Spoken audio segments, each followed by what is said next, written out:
10 forecast first. Here's Storm Team 10. It's been a pretty stormy afternoon. The heavier storms moving over the western parts of the state, but a lot more rain on the way tomorrow. Also, as we go through Friday, could see that flash flooding threat. More on that in a few minutes. The news starts right now. From the heart of Acadiana, live from Studio 10 starts now. Hello, Acadiana, and thanks for joining us. I'm in for Dalford Jones this afternoon. Well, we are live from Studio 10, and we begin with an update on a deadly school shooting in Georgia. Authorities now say 4 people were killed and at least 9 others injured in the shooting at a high school. It's about 50 miles northeast of Atlanta. A suspect is in custody, and students who took shelter in the football stadium are working on reuniting with their families. Dave Malkoff has more from Winder, Georgia. Officials say gunfire erupted at this Georgia high school Wednesday morning. Obviously, what you see behind us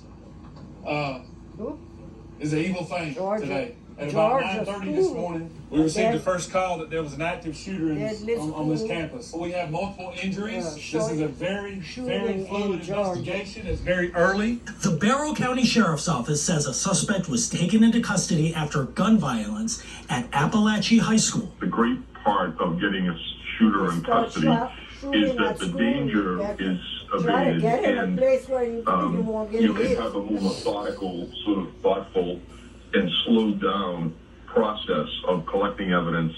The Sheriff's Office said officers from multiple law enforcement agencies, fire and EMS personnel were dispatched to the school in response to the shooting. I heard like 12, 15 different gunshots.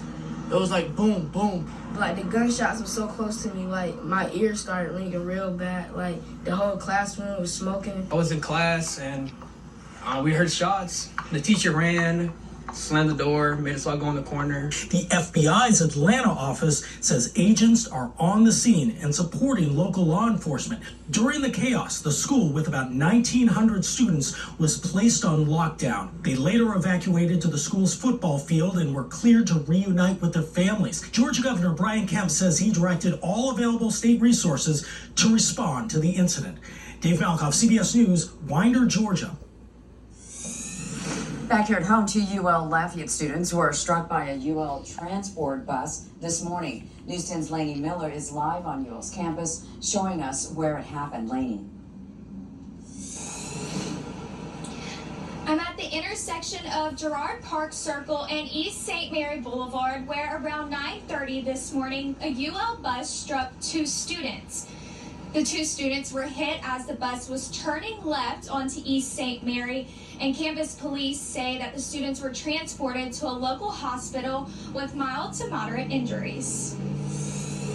We're getting victim statements because, like I said, they are dealing with medical issues, so we don't want to bombard them with investigative stuff, witnesses, and cameras from the traffic cameras, and we're going to be able to kind of piece things together from that point on. The names and ages of the victims have not been released as of news time, and the crash is currently under investigation. Live in Lafayette, Lainey Miller, KLFY News 10. Lainey, thank you. Turning now to weather. Well, a flood watch remains in effect as storms continue to pass through Acadiana. Let's check in now with Storm Team 10 Chief Meteorologist Heath Morton, standing by with the latest on this flood advisory. Heath. That's right, Donna. The flash flood watch in effect pretty much I-10 south through Fridays. We see one band of rain that came through today. A lot of moisture in the atmosphere, and those storms are producing a lot of water. I think some areas we're seeing about 2 to 3 inches of rain an hour, and luckily that has moved on out now across the western parts of the state. Mostly light to moderate rain across Acadiana now. The atmosphere is pretty stable, so I really don't expect a whole lot more this evening. A few showers near the coast, we'll watch that, but we'll see another round come in as we go through tomorrow. Notice here on Future Track, rain likely going 100%. I rarely ever do that. Maybe once a year, twice a year. And then as we get through tomorrow evening, more showers, more thunderstorms. And this could get heavy as we go through early Friday morning. Future Track is showing 20 plus inches of rain there across southern Vermilion Parish. Hopefully that won't move far inland, but usually with this type of setup, the models are a little too aggressive with that. I think a lot of that stays offshore. As that rain comes inland, it should be dissipating as we'll have a more stable air inland. But regardless, some good downpours out there, and 3 to 5 inches of rain still looks possible over the next 2 days. Then a front for the weekend More on that coming up in just a few minutes with a full check of the forecast. Earl. Keith, to stay up to date on the latest weather conditions in your area, download our free KLFY weather app. You can scan the code you see on your screen. You can also download it from Google Play or the Apple App Store. Tuesday, the Louisiana Supreme Court upheld a hearing for the appeal of a 2021 conviction that was overturned back in 2022. Brothers Chavis and Carlos Toby were convicted of second-degree murder and conspiracy to commit second-degree murder back in 2021. Toby's conviction was overturned by the Louisiana Third Circuit Court of Appeal. It's stating that evidence provided by the state was insufficient in proving there was a conspiracy. Toby has since been a free man. Lafayette Assistant District Attorney Roya Bustani has stated that her office planned to take this case to the state Supreme Court to make sure Toby remains in prison. The Supreme Court will make their ruling on this case later this year. In St. Martin Parish, starting officers at the St. Martinville Police Department will soon receive a new pay increase. News 10's Kai Price speaks with the chief about how much more officers will earn. Chief Ricky Martin says the salary will increase by 10% for officers. St. Martinville Chief of Police Ricky Martin says the increase of the starting salary comes after the City Council approved a 10% increase for the department. He says one other reason for the increase is because of the department being shorthanded. Martin says though the department can use some improvements, he says they plan to be more attentive and fair to their employees. Kind of in a rebuild stage right now, so we're trying to recruit as much talent as possible. Nobody's perfect. We have issues just like everybody else, but we try to be consistent on fixing the issues we have and listening to our employees and try to keep it fair across the board. Chief Martin says he hopes this decision will bring in more officers to the department. In St. Martinville, Kai Price, KLFY News 10. Thank you, Kai. Today, Congressman Clay Higgins announced that the city of Youngsville will receive over $3 million in federal funding from the DOTD for road safety improvements. The funding is made available through the FY24 Safe Street and Roads for All grant program, which was established in the infrastructure law. The grant will be used to install a roundabout at the intersection of Louisiana Highway 92 and La Riviere Road. It will also include sidewalks that are separated from vehicular traffic. Congressman Garrett Graves is making a push to reform Social Security in his final months in office. He wants to remove two provisions that have reduced retirees' monthly payments for decades. News 10's Shannon Hecht reports. The Social Security Fairness Act is aimed at doing away with two provisions that have led to firefighters, teachers, and law enforcement having less money in their Social Security payments come retirement time. This is due to the government pension offset and windfall elimination provision. Most of them don't realize it until they go to retire, but they end up getting a discount or a cut. Congressman Garrett Graves has been working on legislation to end this practice for years. The law was put into place in the 70s as a way to prevent overpaying some people, but Graves says it's gone too far. There are over 300 members of Congress on both sides of the aisle for this bill, but it has yet to get out of committee for a full House vote. We do have some of the highest percentages of retirees impacted by this in the country. Other states like Ohio and California also have very high percentages. A group of lawmakers will send a letter to the House to discharge the bill in order to pass it before this term ends. Some fear that making Social Security pay out these funds that they've been withholding for decades could speed up the insolvency date that is projected for 2035. If you go and fix this, you may have a small impact on when the trust fund becomes insolvent, but Congress has an obligation to fix this larger issue of solvency or making sure that the Social Security Trust Fund will be around for decades to come. Graves says that he can see this bill making it into the end zone before his final term in the House runs out, which is why he's starting to rush the process. For your local election headquarters, I'm Shannon Hecht. In other news, it's been a long time coming, but the demolition of the old Six Flags amusement park in New Orleans East could be underway before the end of the year. Developer Troy Henry says the demolition is expected to start in the next 30 to 60 days, and then his vision can take shape. Henry's plan is a combination of venues, including a youth sports complex, 2 hotels, shopping, restaurants, an indoor water park, and much more on the drawing plan, including a movie production studio. The development is expected to be done by 2027, opening the area up to commerce again for the first time since Hurricane Katrina. Rain chances out there as we go through the next couple of days. Rain can be heavy at times. How much can we see? Details in a few minutes. Live from Studio 10 returns in a moment. Storm Team 10 Chief Meteorologist Heath Morton. In the Storm Center with Heath Morton, of the Weather Center, I should say, thinking about all those storms, a lot of rainfall. There's the potential for that to continue, but got to pay the piper before we enjoy the good stuff, right? Yeah, we have a few bad days to go through before we see some absolutely gorgeous weather coming up this weekend and early next week. Probably the nicest weather we've seen since the spring. We'll give that an applause. Right. Just get through a couple of rainy days here. Here's what it looks like. I tell you what, those storms today producing some very heavy rain, 2 to 3 inches of rain an hour.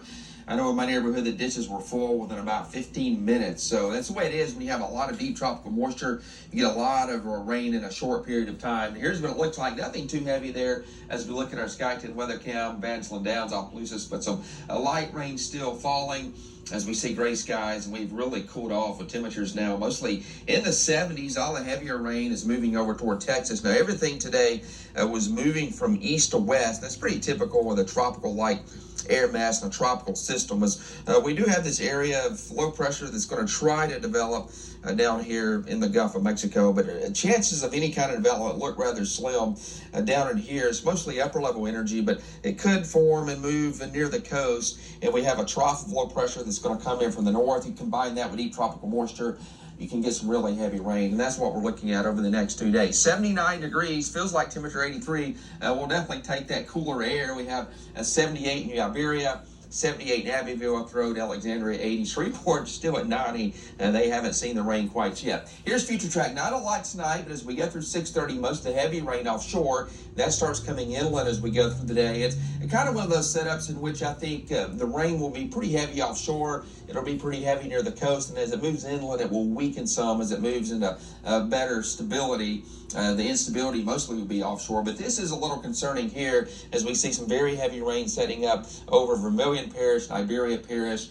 This is pretty much going to be south of I-10. Early Friday morning, kind of lingers there. As a matter of fact, this model run showing 15, 20 plus inches of rain there near Marsh Island and southern parts of Vermilion Parish. And one of the other models is showing 30 to 40 inches of rain back across southeastern parts of Texas. So you have to watch these systems very closely this time of year. I don't think we see that much rain anywhere, but regardless, the threat is always there with a tropical-like system so close to home. I think 3 to 5, some isolated areas may see 6 inches of rain over the next 2 days. Everything starts winding down Friday night, and Saturday, maybe a few lingering showers down to the south. Should see a clearing sky Saturday afternoon with that lower humidity coming in. Here's the strip arm model. It's pretty similar to the future track model. As you can see here, shows a band of rain coming in tomorrow morning. Pretty much light to moderate rain with heavy embedded showers there as we get through tomorrow afternoon. Just a good soaker, going 100% with the rain chances tomorrow. And then on Friday, most of the rain in the morning, and it starts lifting that out of here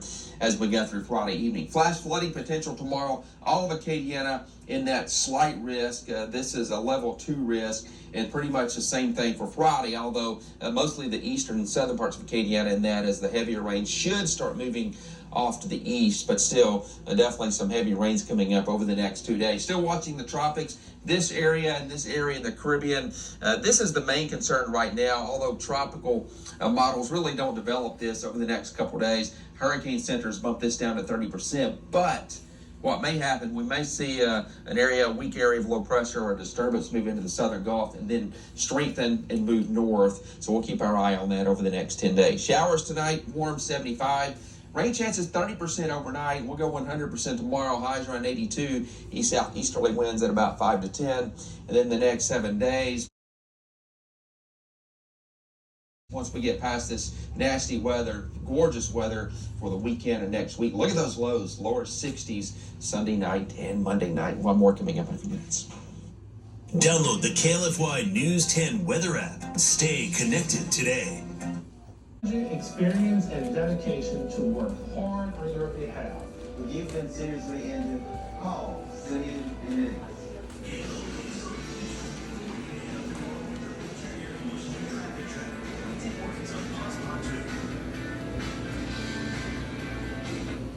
Did you know roughly 70% of residential water usage occurs indoors? Leaky toilets, long baths or showers, and leaving the sink faucet running can add to your bill. Turn off the faucet while brushing your teeth or shaving. Use a high-efficiency toilet and install a low-flow shower head and save up to $5 every month. Waiting for a full load before running your washing machines and installing faucet aerators can help you conserve even more water. Visit LUS.org for more information. This is what a big truck can do to your car. It can crush it. The big insurance companies will do whatever they can to crush your case.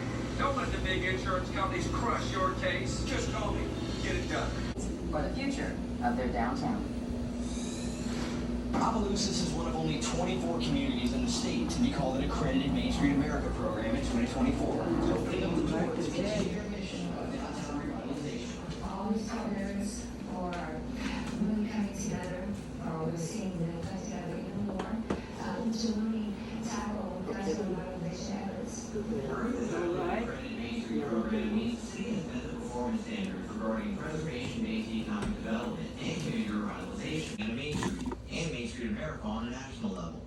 Opelousas now joins 1,600 other downtowns across the country that will have revitalization of their historic buildings and new business brought to the forefront. Director of Opelousas Tourism and Main Street, Melody LaBeouf, says that enhanced transportation